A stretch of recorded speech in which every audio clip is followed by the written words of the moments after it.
everybody. Hello, dear fellow panelists and dear participants, and welcome to the first of the RBF Insight webinar series for Region 2, the dispute boards in the tunneling industry.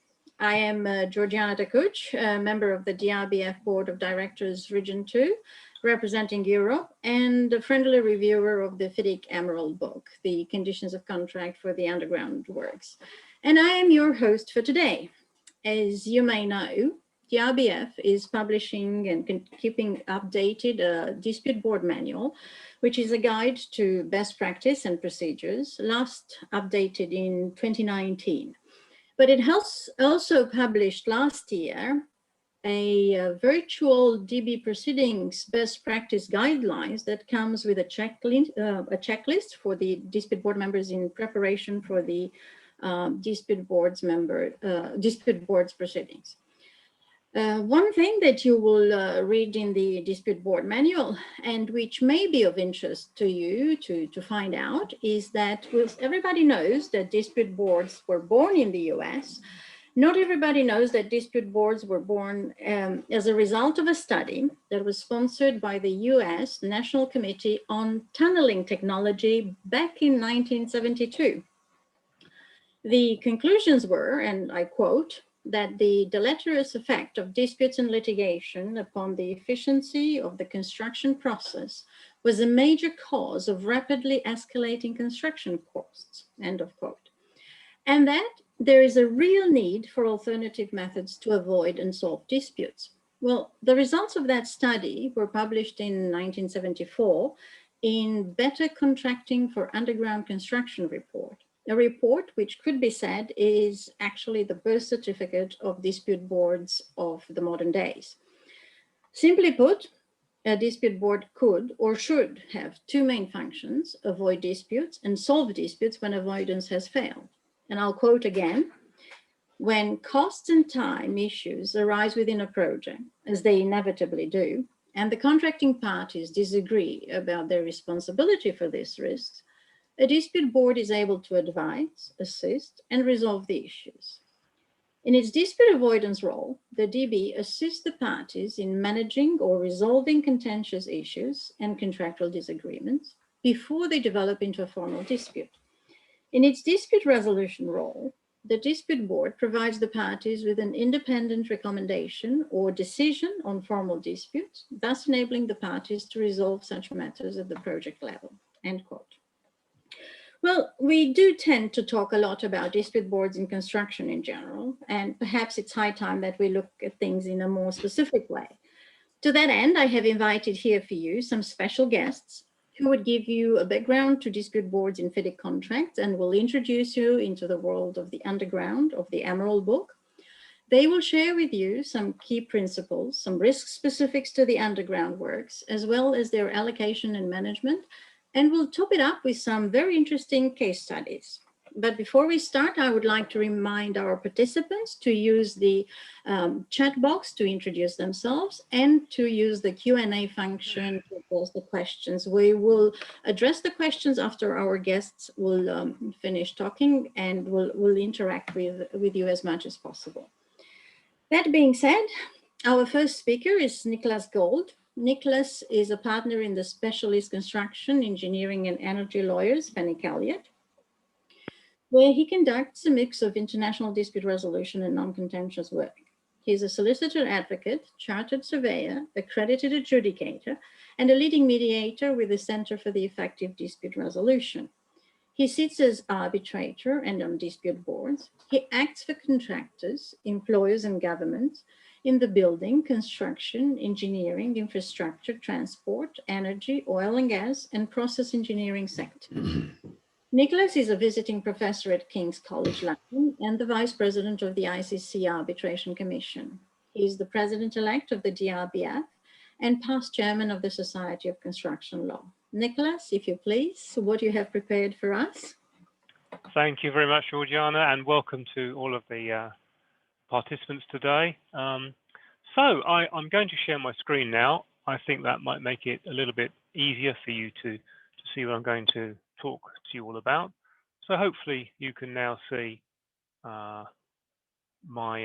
smiling, well, not so much smiling face, is it really, in the picture there? So here we are in DBs in the tunneling industry. Perhaps I should have said tunneling world, because if you're involved in the tunneling industry, it's very much a real specific sector, isn't it? And those of us that do that work tend to find ourselves in different parts of the world involved in underground projects.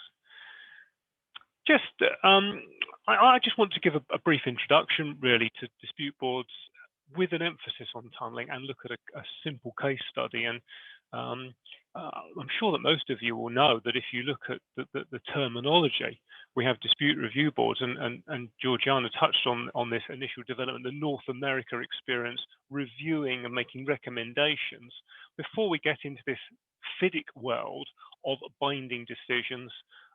And we have the Orange Book, 1995, the 56-day optional DAB, and it's really 1999 that we get our standing boards in the Red Book, the 84-day process, the yellow and orange, yellow and silver were ad hoc, and still the orange was still available. Still see it today occasionally. And we have this 84-day process that's really set the scene, I think, internationally.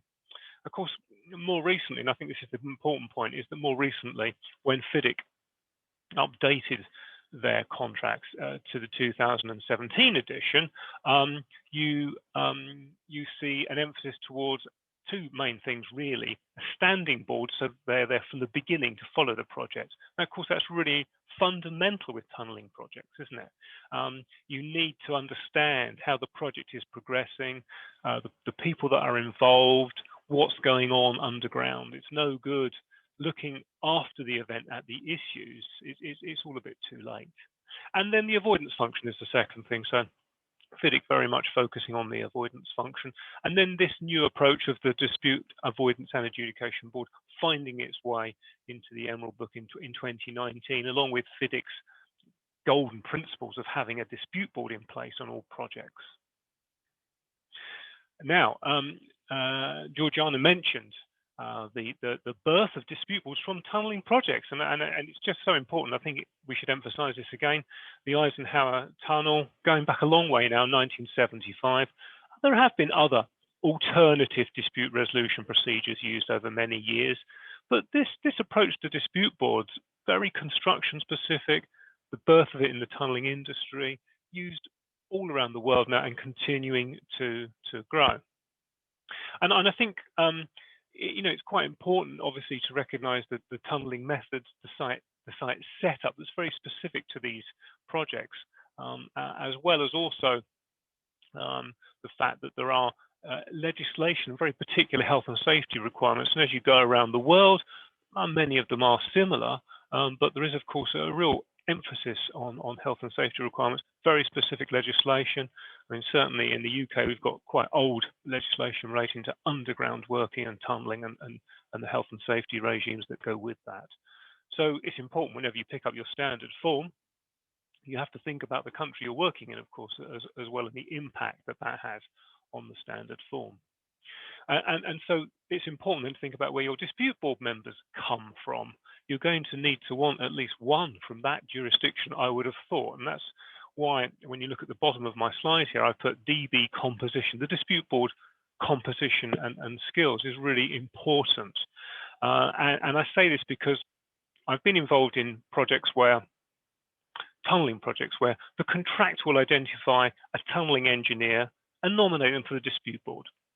The employer will do the same thing.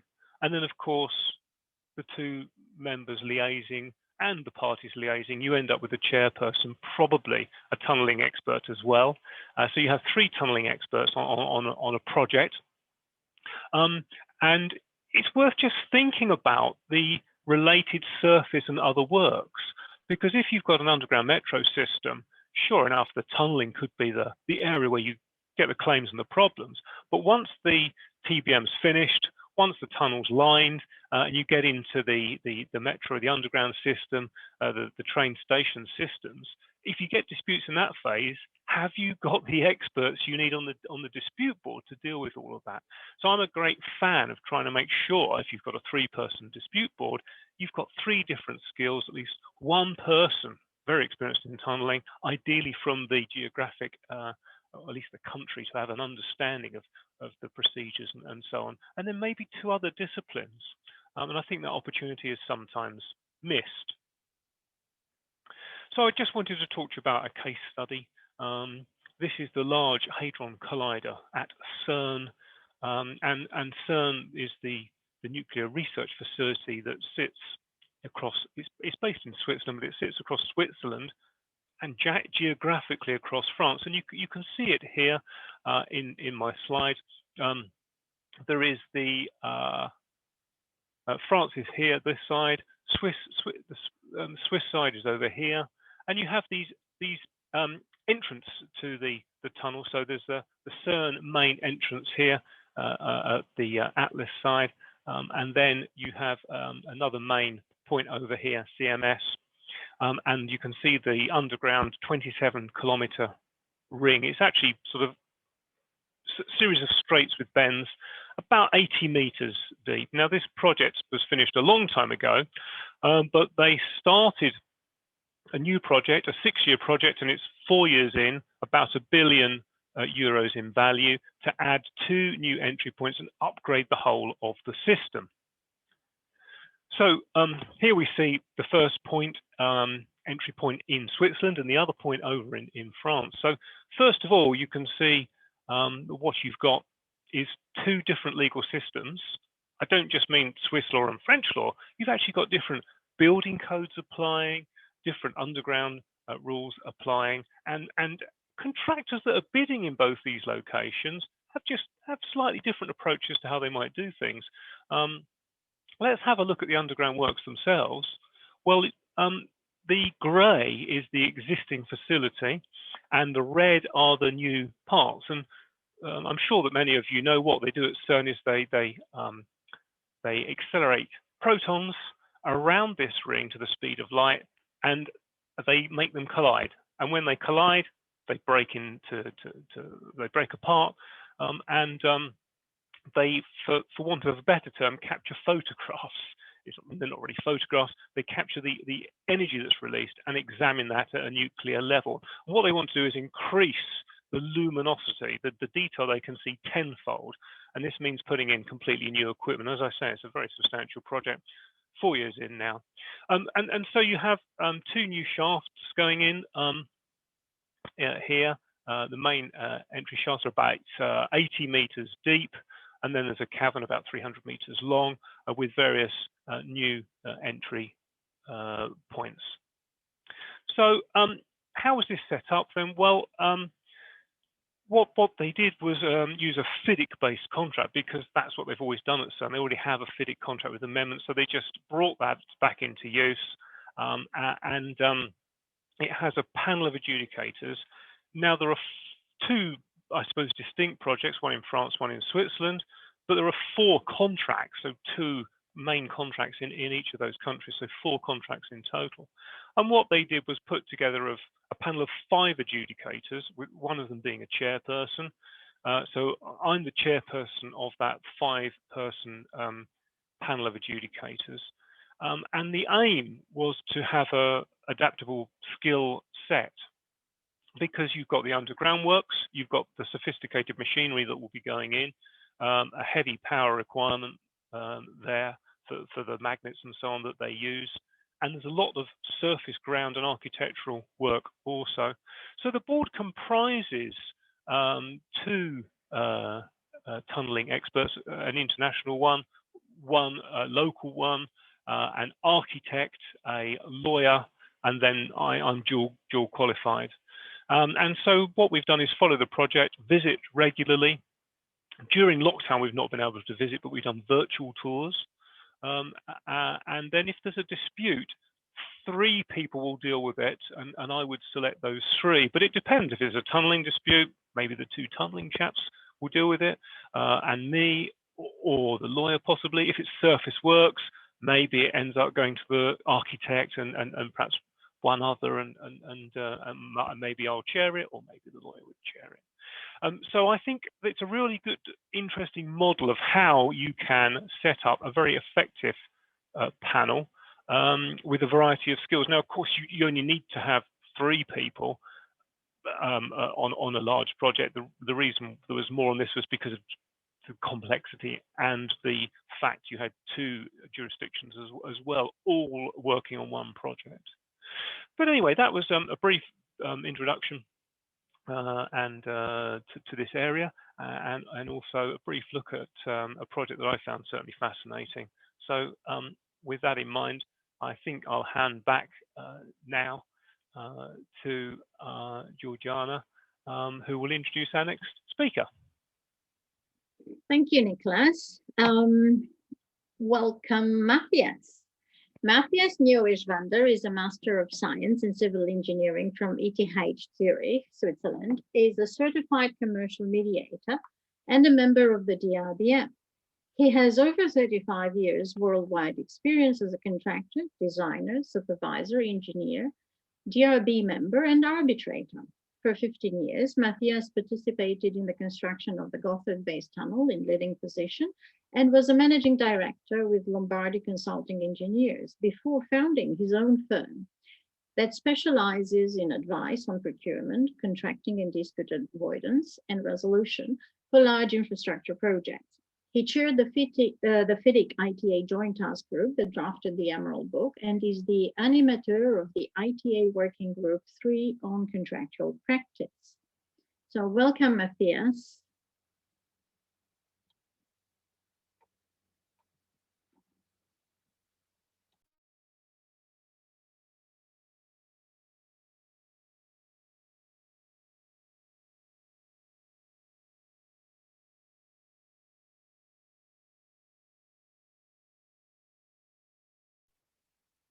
You're muted, Matthias.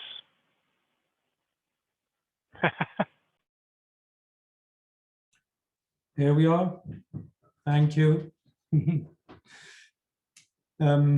So hello, everybody. Thank you for having me here. Thank you, Georgiana, for your introduction. And thank you, Nicholas, for your presentation, which we're going to come back to shortly. Actually, this is a talk about reducing the scope for dispute boards, because the Emerald Book is actually a form of contract which should lower the risk of disputes in underground works. Let's start maybe with underground works, and with underground works particulars. What unites, if I may say so, Neil Armstrong, Roald Amundsen, and any miner of this world today? Well, they're all explorers because they're going to places nobody else has ever been. And this, of course, entails particular risks. Apart from the underground portions, it entails the risk of access, which is difficult. It entails the risk of high upfront investments that are necessary always, which means that time-related costs are very important. And this, of course, also means that those high risks need to be allocated properly. Now, what does this mean? What is a proper risk allocation? We can say in general that each risk should be assigned to the party that is best prepared to assess, counter, or mitigate the risk. In FIDIC, we have this kind of balanced risk allocation, for example, in the Red Book and in the Yellow Book, where we have variation procedures, where we have the rights to claim, where we have under the Red Book new rates and prices, and where, on the other hand, the productivity-related risks are with the contractor. Contrarily to this, the Silver Book includes an unbalanced risk allocation. The contractor will take more or less all risks against the price. And as FIDIC itself says, the Silver Book should not be used for underground works. Now, why should we go for a balanced risk allocation at all? It's basically about project cost.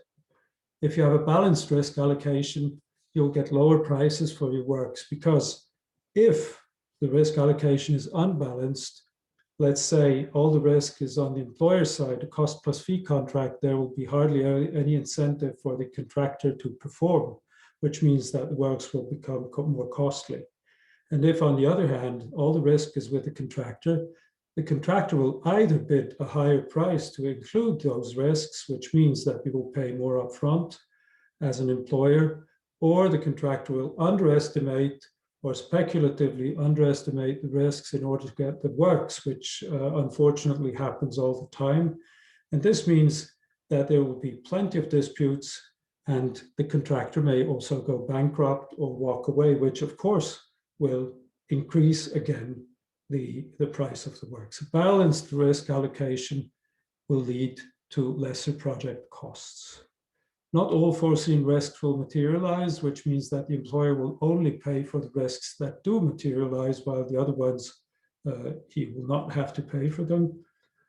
You'll have more contractors that will tender because they will feel more comfortable because the uncertainty in tendering will be lower. There will be less claims, less disputes, and you'll get a better cost stability of your project.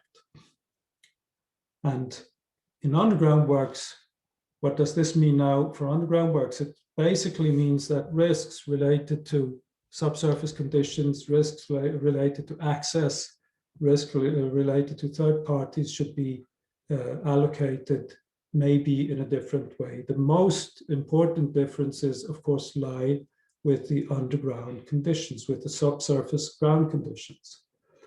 This means that the risk of subsurface conditions that are different from what was foreseen should lie with the employer, because the employer has had the possibility to assess those risks before going to tender. So if the ground is less difficult than expected, the benefit should go to the employer in terms of cost and in terms of time. And if the ground is more difficult than expected, the employer should bear the cost. So this led to the Emerald Book in the end. What are prequels? As Georgiana said, the Dispute Resolution Board Foundation came into life because of risks that sprung from underground works in the first place. In the Alps, there's a long tunneling experience, 160 plus years, and this led to balanced risk allocation contracts. There's been over 50 years of experience in the meantime. In 1974, the International Tunneling and Underground Space Association was founded. It includes Working Group 3 contractual practices today, has been including it for over 30 years. And we published the contractual framework checklist for subsurface construction contracts in 2011 and had a second edition published in 2020. We had different contacts with different providers of contract forms in search of a collaboration, and this in the end led to an agreement with FIDIC, and we agreed to develop a proper form of contract for underground works. And over 5 years, the Task Group 10 devised this form of contract, which in the end became the Emerald Book. It's called the Emerald Book basically because the color of the International Tunneling and Underground Space Association is emerald. Now, what's the Emerald Book? The Emerald Book is a form of contract which is based upon the Yellow Book, second edition 2017, which means it's a book that allows for the employer to delegate a part of the design according to his own requirements to the contractor. We added 50 new definitions, we changed 8, we added 13 subclauses, and we changed 27 subclauses to cater to specific underground requirements, which means that in terms of the general conditions of contract, we changed maybe 15 or 20% of the Yellow Book as it used to be. And we added, and this is maybe the most valuable part of this form of contract, extensive guidance for the preparation of tender documents and the set of annexes, because we feel, and I think everybody here agrees with this, that you cannot have a good contract without having a good tender, and in order to have a good tender, you need to prepare your tender properly. So here's a few key principles of the MO book. There's, of course, the principle of allocation of ground-related risk. The employer shall bear the risk of unforeseeable physical conditions, while the contractor shall bear the risk of productivity in all foreseen physical conditions of contract. The geotechnical baseline report shall be the single source of allocation of ground risk for excavation and lining works. We'll come to see what this means a little later. There shall be a contractual geotechnical baseline, which shall consist of the GBR and the schedule of baselines, which is one of the new defined terms. We will adjust time rather than only extend time, which means exactly that in case the ground is better than what was expected, and in case excavation and lining lie on the critical path of the works, the employer should be able to benefit not only of the cost of a lesser cost, but also of lesser time.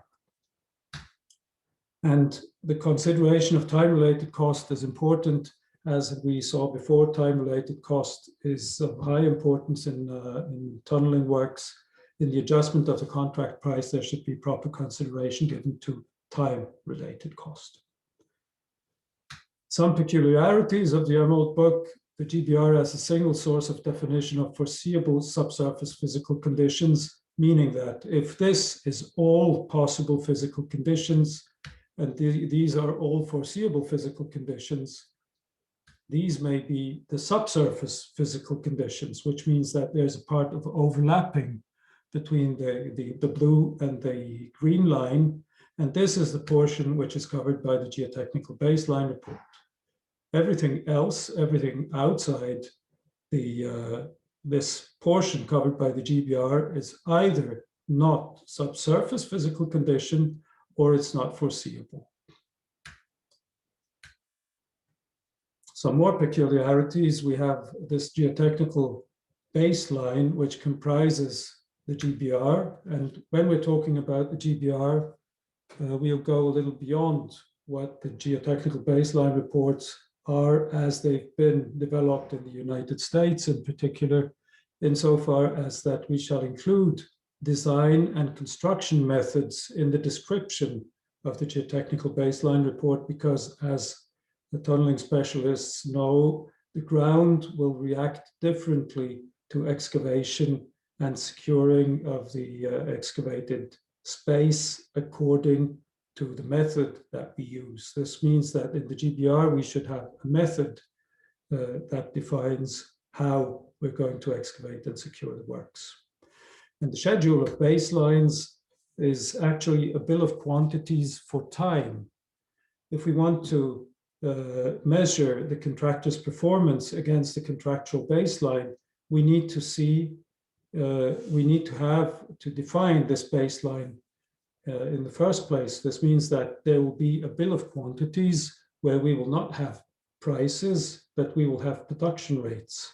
We will have, let's say, 500 meters of a tunnel in this kind of a condition, estimated by the employer, and the contractor will fill in next to it his production rate, and so on. So there will be a schedule of baselines that defines the productivity that the contractor should be expected to perform.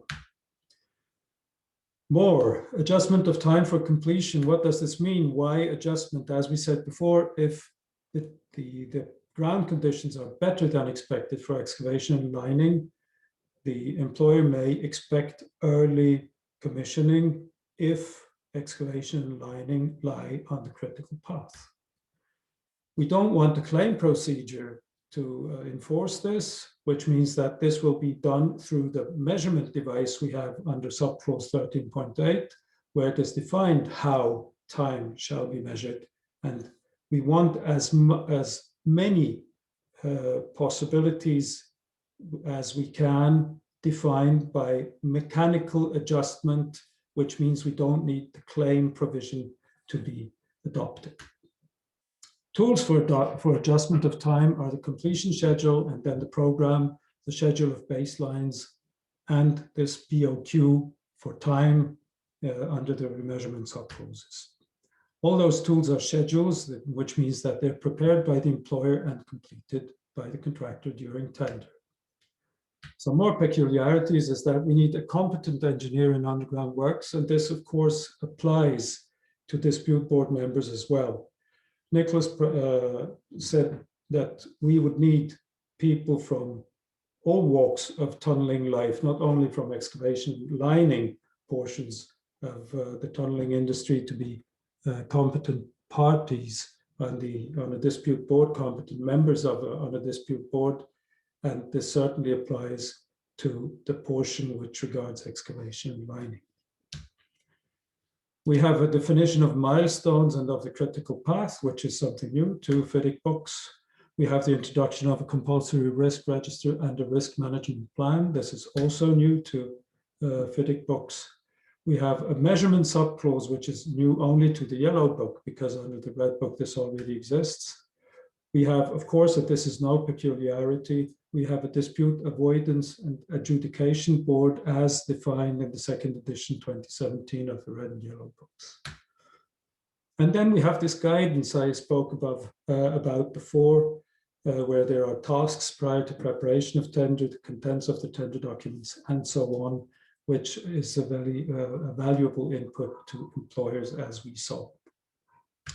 Current applications, we don't have, to my knowledge, any application on a construction site that is running to date. The yellow book was released in May 2019, quite exactly 2 years ago, and it takes a little time for employers to get used to the idea. It takes time to prepare a tender, time to prepare to award a contract. So I would expect some tunneling contracts to be running in a couple of years more time.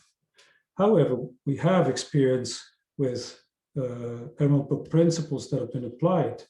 And the example that Nicholas cited in the European Centre of Nuclear Research on the Hailumi project, the Emerald Book principles have been applied in 2 bespoke Red Book contracts. The excavations have been completed meanwhile.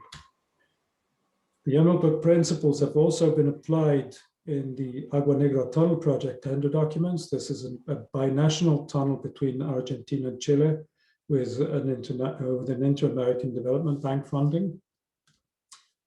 We apply principles in the Lyon-Turin base tunnel contracts between Italy and France. And of course, the Emerald Book principles are being applied in local contract forms in Switzerland and Austria. Also, the Emerald Book or Emerald Book principle applications are underway in World Bank funded hydropower projects. So we're getting into gear and the Emerald Book is taking its place. The next steps are we're publishing the errata list, which should be ready by the London FIDIC conference in December 2021. Of course, there are errata in work as this one, so we'll publish an errata list. We're preparing training material in collaboration with FIDIC between Task Group 10 and FIDIC. Training material is being prepared. We also prepare a contracts guide as the guide which is underway for the 2017 edition. There's a contracts guide that will be handed out on the 2019 first edition of the Emerald Book. And meanwhile, there is training that is available on the Emerald Book. Task Group 10 has provided introductions to the Emerald Book on many occasions, and there's the tunnel, the TG10 Tunnel Contracts Association, which provides training on the Emerald Book. So this is what the Emerald Book is all about. I'm looking forward to your comments and questions, and thank you for your attention. And with this, I'll hand the floor back to Georgiana and to Eugenio. Thank you very much. Thank you very much, Matthias. So here you had the Emerald Book in a nutshell. If you needed a crash course, this was the best you could get. Now I will invite Eugenio to tell us a little bit more about the risk allocation in the Emerald Book, and then we will proceed with some questions. Thank you. Eugenio Zoppis is an engineer with a law degree and Master of Science in Construction Law and Dispute Resolution from the King's College in London. He has experience in dispute boards and arbitrations, and as a project manager with over 30 years experience on site in the construction of large international projects, he has built large dams totaling over 15 million cubic meters of concrete or rock fill, tunnels and shafts over 45 kilometers, and roads over 1,200 kilometers, bridges and buildings alike. He is currently managing the construction of a hydropower project. Eugenio, if you please. Thank you, Georgiana. I'll try now to share my screen and start and getting started. Just a second. And there we are. I hope you will be able to see it. Is it okay? Yeah, so I'm going to explain what are the main issues with the ground risk, and then I will talk about the Emerald Book and the way the risk allocation has been dealt with and the solution adopted, and then try to draw some conclusions. Starting with contracts, I would mention that in FIDIC, the first edition 1999, the main point is that ground risk is dealt with as on the basis whether it is unforeseeable by an experienced contractor. In the second edition of 2017, the wording is similar, very similar. There is one exception to that, is the FIDIC Silver Book, where the contractor bears the total responsibility for ground condition. And of course, this type of standard contract is not indicated for the tunneling projects. In NEC 3 and in NEC 4, we have a compensation event that is defined as what an experienced contractor would have judged at the contract date to have such small chance of occurring that it would have been unreasonable to allow for it.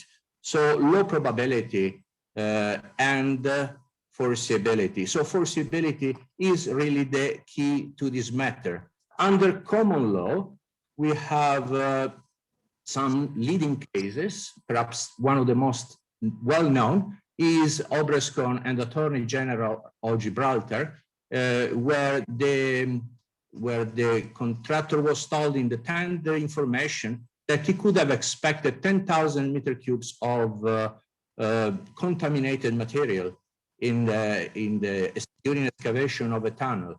And instead, the quantities become far larger than that. When going to court, the judge said that the contractor should have allowed its price for the worst possible scenario, and also that the contractor should have made allowance for proper investigations.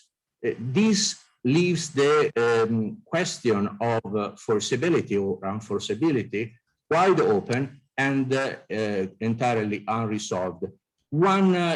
For the sake of balancing this information, it must be said that the site was a former shooting range and also an airport for many years. So this should have raised a red flag to the contractor for publicly known data.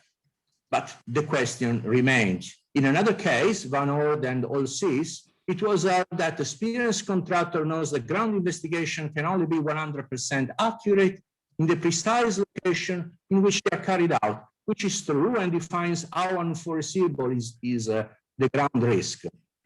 But then it added that it is for an experienced contractor to fill in the gaps and take informed decision on what the likely conditions would be over. So the ground risk is placed entirely in the field of the contractor without any hint of a solution. Worse still, in a recent case of 2020, an Ergot and Bester, the geotechnical report indicated the presence of asbestos. Then, facing large quantities, it was held that for the contractor, this was not a new discovery, but simply a more detailed manifestation of what was shown by the earlier materials. And of course, that was no solution. We have the foreseeability issue wide open. let us see other cases. In one is CIS and Harry Boot of Scotland, where the ground information provided by the employer were not incorporated in the contract, and the contractor then, facing change conditions, was not entitled to additional time and cost. We have another example instead, that is Buckle Construction in Northampton, which is better known as a tufa case by the name of the spongy material that was found instead of competent rock, where the employer requested the contractor to tender on a ground condition report. And in that case, the risk of change was borne by the employer. So the issues is that the information provided by the employer cannot be relied upon by the contractor unless they are incorporated in the contract. The site investigation cannot be 100% accurate, perhaps except working on well-known ground. And the contractor is limited by time and cost in pre-contract stage, and it cannot be expected to carry out investigation on his own. So, and the last point is that facing the worst possible scenario, unclear situation of what unforeseeable means, the contractor can either gamble on encountering more or less favorable conditions or anticipate the worst case and price the tender accordingly. So decide whether to be outbid by a smarter, more risk-prone bidder, or to try his luck and hope for the best. So the contingencies are not a solution because they inflate the price and they leave the risk wide open, but the solution is establishing clear terms and the balanced risk allocation to get fair tender price and avoiding disputes. The principles in the Emerald Book for risk allocation, as stated before by Matthias, is that the risk of physical conditions, the ground condition, is left in the field of the employer. He can carry out site investigation and is in the better position to foresee what the future will be. Then the risk of productivity rates and the cost not corresponding to expectation, it is best borne by the contractor, who should be a master to know how his equipment and his methods of work should perform. And then the risk of the excavated material and the disposal, see the Obrascon, the contaminated material, is allocated to the employer on measurement basis. And the contractor in this case does not need to include contingencies to provide for the worst possible scenario. So in the Emerald Book, we have a clear definition of what is foreseeable at tender time to ground baseline report and by baseline schedules. We have a situation where an accurate ground baseline report encourage the employer to carry out pre-tender site investigations, because it is true that GBR is a risk allocation contractual document, but it must be founded on the reality of the ground as far as possible at the time of, as far as it is known at the time of tender. And then there is a mechanism for extension and reduction of time when the conditions are less or more favorable than expected. Of course, the ground baseline report and the schedule baseline are included in the contract as the base condition of tendering, and the unforeseeable conditions are determined on the basis of the interpretation of what is stated in the ground baseline report and the schedule of baselines. Unforeseeable physical conditions are those that are outside the limit of the ground baseline report. And they are provided for by a clause, the 4.12, and then we have the engineer that then decides what instruction to give to resolve the problem. And also the contractor will be dealt with according to whether this instruction represent or not a variation under the contract. So the solution adopted is that the physical conditions are included within the GBR, are dealt with as foreseen, and we have this adjustment mechanism, not a dispute mechanism, but an adjustment mechanism to classify and measure the quantity and the conditions and the time. So this measurement may increase or decrease the contract price and change the time for completion. Another positive feature of the Emerald Book is that there is a mandatory risk management with the risk register and risk management plan. There is a mechanism for advance warning that may be given by both parties and that are followed by the actions that need to be taken, particularly risk meetings. And then also there is a standing DAB that may assist not only in dispute adjudication, but also in dispute avoidance. So the conclusion is that really the Emerald Book includes a balanced risk allocation and gives a method to define what risks are deemed to be included in the contract price and are allocated to the party. And in this case, resolve the issue of foreseeability. Thank you, Georgiana. I leave the floor to you again. Thank you, Eugenio. That was most interesting. We definitely collected quite a few interesting questions, and I was wondering if Nicholas would like to go first, especially the first lot are addressing Sure. the Swiss example, please.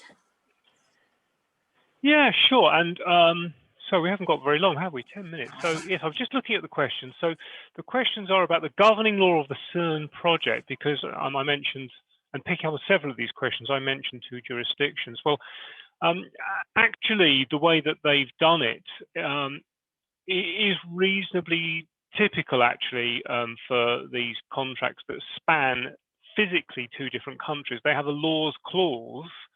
And rather than saying we've got French law and Swiss law, they don't say that. What they say is that the laws are all applicable laws, whether European Union regulations, directives, or otherwise, very widely set out, that govern or apply to, and again, wide language, to the obligations, duties, and liabilities of the contractor, or the jurisdiction over the site or the works or the performance of the works. So this in effect means that you are applying the law of the place. So if you're in France, you are captured by the laws applying to all the regulations and so on that would capture the works, health and safety and so on. Whereas if you're on the Swiss side, then those rules apply. And again, back to the French side, well, the law of contract there applies. So you can identify the laws that apply, and you do it that way rather than trying to set it in the contract. Then just picking up how that dispute resolution procedure works. Well, the DAB is binding; it gives a binding decision, and then the arbitration clause is fairly heavily amended. So that you can only go to arbitration once you've got your DAB decision and you don't like it, you serve a notice of dissatisfaction, and then you can go off to arbitration at any point when you're ready. And the procedure there is set out in the contract, and the default appointing body is actually the International Labour Organization, the Administrative Tribunal from the International Labour Organization, so that applies to both. The seat is Geneva for both, so it will be the local procedural arbitration law in Geneva, which is well known and respected. I think that answers quite a few of the questions that I had there. If anyone thinks I've missed any, then please do let me know. No, I think you've done pretty well. You managed to answer several questions. I would like to ask Matthias, who has been diligently replied to many of the questions in writing, but picking up on what Nicholas said, Matthias, what conditions do you think that a DRB member should meet to be a member on a, what conditions should a person fulfill in order to become a DRB member on a tunneling project? Matthias, you're on mute. Thank you. I think that Nicholas actually said most of it already. It depends on what the scope of the tunneling works are. Very often we have tunneling works split into the civil works and the and the machinery that goes into an underground works portion, in which case you may have different compositions of the boards. Of course, one of the main features of a dispute board, or even of a standing dispute board, is that its decision will be neither final nor binding on the parties, which means that the dispute board needs to have authority. It needs to convince. And this means that the people that are sitting on the board need to be recognized by the parties as competent in their area. I think that's the most important thing. Indeed. Thank you for that.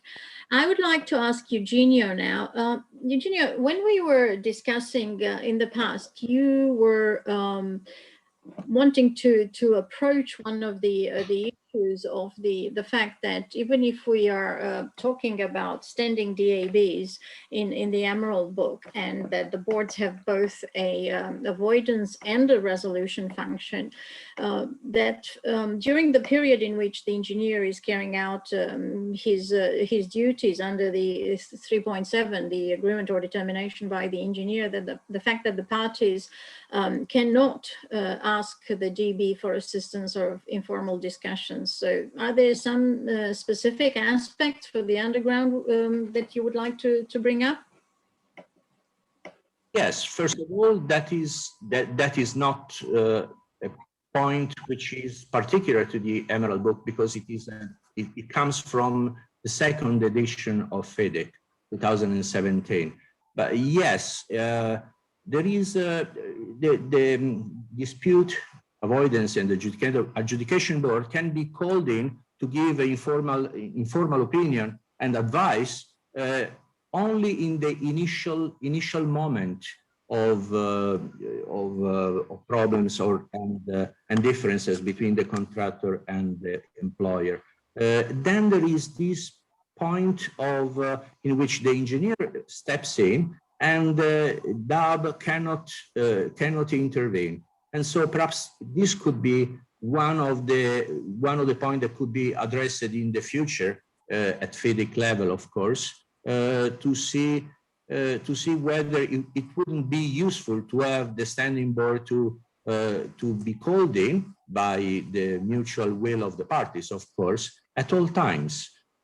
I would like to point out that the Emerald book is great at avoiding disputes. As we said, it resolves one of the main issues in the location of the ground risk, but it's not immune to have discussion on site.